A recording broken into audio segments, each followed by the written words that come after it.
Well, hello everybody, and welcome back to episode 48 of my Let's Play of IVATOPIA. This is Tyranny. Okay, last time I kind of clicked off him. He got slightly annoyed at me by mistake off channel. I was like, oops. Because I wanted to save, because I couldn't save what was in this thing. He said, look, you look as if you require my consult. Basically came up here, you completed the talking quest to him. I was like, what? I don't mean to do that. I'm not recording that. So I just wanted to save it, and then come back and do the episode the next day. But anyway, let's get back to what we're up to. What is your wish to know? Tell me about Bleeding Mark, or Bleeding. He is my headsman, and an assassin without equal. His official designation is Karas. Hirakari is the arrogant of shadows, though I wonder that he ever considers himself what? But a slayer of the unjust. How did he earn his title? His work away from the court takes Bleeding Mark to the dark places of the world, the tears in the Northern Empire alike. Over time, shadows became his domain. They cloak him, protect him, and even fight for him if the need arises. Does Bleeding serve you alone? Your question is flawed. We are all servants of Karas. The arrogant are also agents of their own interests. Those chosen through and empowered to bring order to the world in accordance with Karas' peace. At present, Bleeding Mark is my vessel, and I am his patron. The relationship is not so different from Graven Ash and Karen, the fallen Archon, or the voices of Neron and his songbird siren. Me? The vessel of that oh, I forgot you were even here. Good job I brought you then, instead of thinking. That psychotic monster. Even if I were still working with him, it would be as a peer, not an underling. Siren keeps her voice low, ensuring Turan doesn't overhear her comments. Wow, you're big and bad. I'll tell you, good job bringing you here.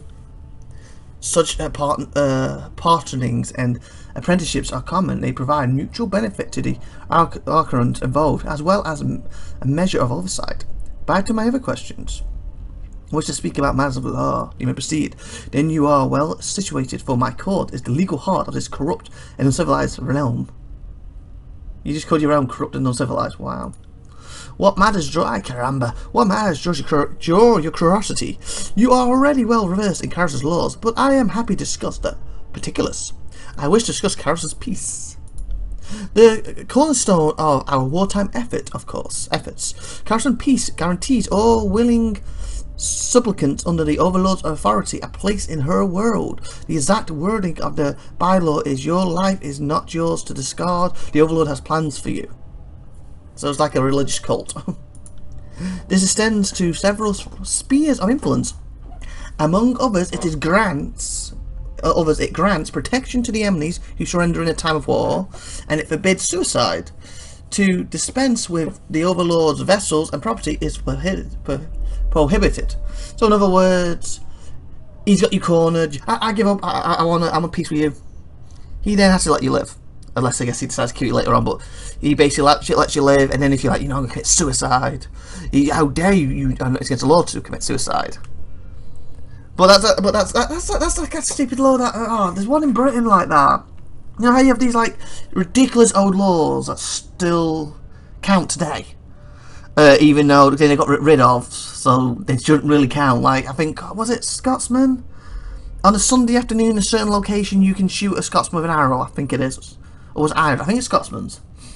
So apparently you can kill a Scotsman. And it's apparently law. What's stupid? In certain locations on a certain Sunday or whatever. I think there was another one I read for Britain.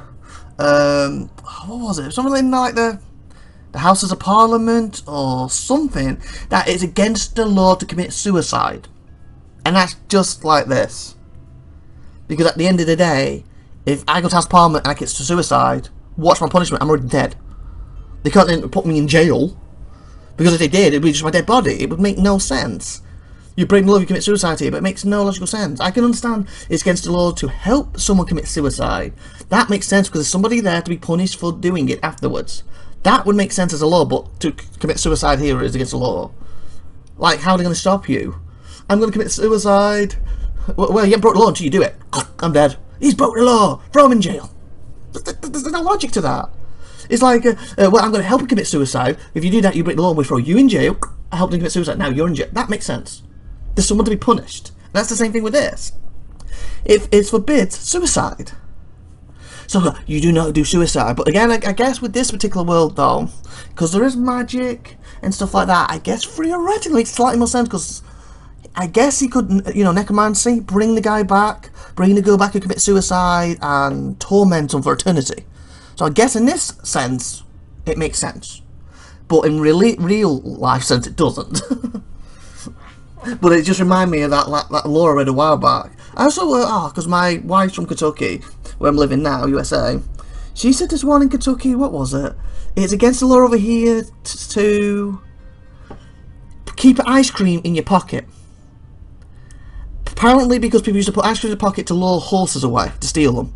So you're not allowed to have ice cream in your pocket, is one of the old laws here. And, what's that other stupid one we saw? Because she was looking up hers, I was looking up mine.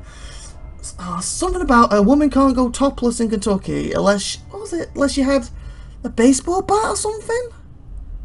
Or some kind of weapon. So why she's not allowed to go topless, or it's breaking the law apparently. But she can be topless if she has some kind of baseball bat or a 2x4 or something along that lines. Well, it's like, to me that makes no sense. Like, I want to go topless, but you're breaking the law. No, behind my back is a baseball bat. Oh, that's fine then. Isn't that more menacing? A woman walking around topless with a baseball bat. It's like, surely you got a baseball bat because you're going to either play baseball, or if you're just walking to random stores, you're probably going to use it to try and rob them. You're drawing attention to yourself because of your top, because you're topless, and then you got a bat. What's it menacing? So like, you're topless, you get to look. I have a bat, and you're swinging the bat on. I got a bat. Isn't that more menacing? Whatever. Some of these like weird laws. There's probably a lot more in other countries, and ones I can't even remember, and I might have got some of these slightly mixed up. But this weird, and it just remind me of that stuff. Anyway, back to the game. I say, dispense with the Overlord's vessel and property is prohibited. Remind me how the Overlord's name may be used. It is not forbidden to cross one's tongue with Kara's name, but it behooves one to use caution and respect. Oh, so I guess that's a bit like the don't use the Lord's name in vain type scenario. You know, when someone like hits themselves and goes, oh God, and that, and they're technically using it in vain, or same with Jesus, and it's forbidden to do that because it's, was it sacrilege? Is that the correct term? I'm not sure if that's the correct term or not, but whatever it is, you're not supposed to use the Lord's name in vain. I guess that's the same thing here, but he's saying that it's nothing wrong with it. It's not forbidden. So you know, you bang your toe, oh, Kraras, or however you say his name, type thing. But they caution you and respect you. In other words, people probably look down at you like, shouldn't have done that. Even though it's not like, oh my God, we're going to kill you now for using that name in vain, so type thing. Or, oh my crap, we're going to kill you for using that name in vain. It's keeping with the law of this game, instead of God. The Overlord's name is not yours to give. Whenever to prophecy, product, location, or abstraction, slander of the Overlord is punishable by that. Oh, okay. So if you slander, so basically if you're like, oh, you know, Karos, he loves My Little Pony. Yeah, he does. He likes getting them. And if he doesn't love My Little Pony, that's slander. Obviously, if he loves it, then yeah, he's like, yeah, I do love these. But considering I doubt My Little Pony is a thing in this world, that's, I guess, class of slander. Okay, let's continue. There is only one Karos, and her name is safeguarded. No one may say Karos and have it obfuscated by a second meaning. Oh, okay. So, I guess that is saying it in vain then. Isn't that contradictory? It's saying not to say it, but then that is, isn't it? If you give it a second meaning. Because isn't that like saying, like I just said, oh, Karos, I bang my toe. You're using it for a second meaning is like, how? Theoretically. So, I'm confused. But basically, safe just not to do it. But he said it basically there's no reason not to, but if it's to insult him, so I guess to say just don't say his name unless you're addressing him. Oh my Lord Karos, oh my Overlord Karos, or something like that. Neither will her name be associated to trivialities. A gambler will not attribute his fortune to Karos's luck. Ah, that's like something, oh well, this is God's luck, so why I lost today. Okay. Or his misfortune to Karos's scorn. How dare Karos burn my crops, or how dare God burn my crops? I guess the same logic, isn't it?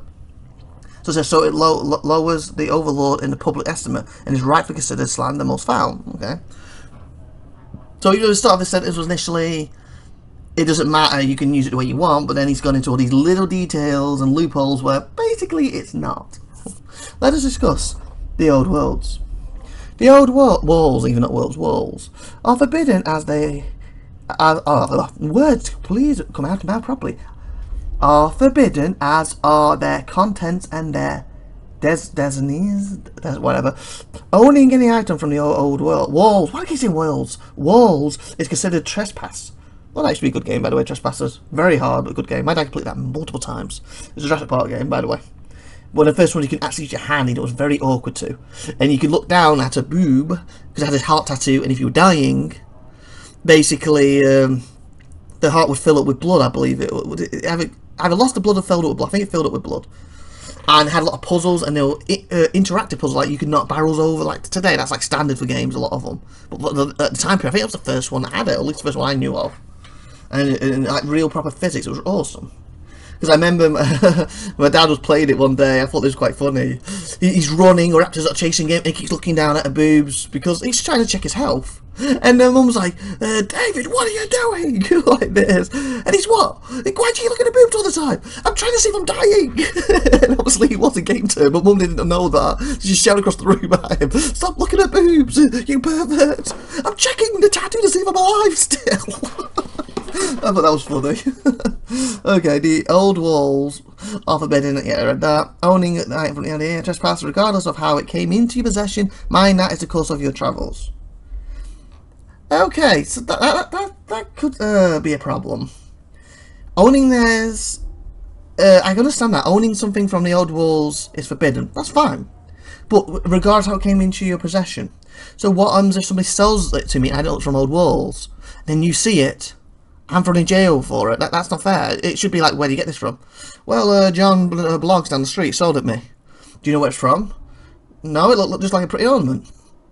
Okay, we're gonna pull it off you. Why? Because it's from the old walls. It's forbidden to have. If you resist, we will arrest you. But since we believe you got it unknowingly, we're going to let you off with it as long as you hand it over. Now, okay, fine, take it. That should be more it. No, that's old walls. You're arrested or even sentenced to death. As the old walls extend across much of the tiers in the Northern Empire alike, Karas permits her servants to pass only where she has sculptured the landscape to permit transition. I guess it's traveling. Under no circumstances are you to enter a breach in the old walls, even for a task as innocent as crossing to the other side. So basically, she's put gates up. You must go through the gate. If you go through a hole inside the gate, even though you probably get to the same road within like 2 minutes, you are forbidden and can be arrested and death.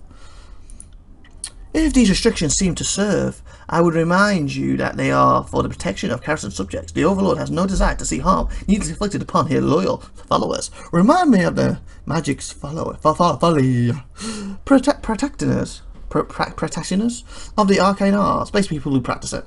Arts must be sanctioned by one of Karasan's guilds, such as the Blood Chatters or Forged Bond. Rogue magicians with a tedious grasp of unknown powers will not be tolerated. Ooh, okay. So that's basically people who are messing with it but don't know what they're doing could get into trouble. So in other words, get good fast before somebody starts questioning you on your magic ability.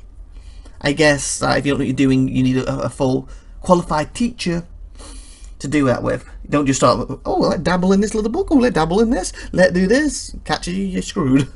Let's speak of quotes and sharing. Oh, need to read this first. A sanctioned mage whose spellcasting causes damage to life or property is lawfully deemed innocent.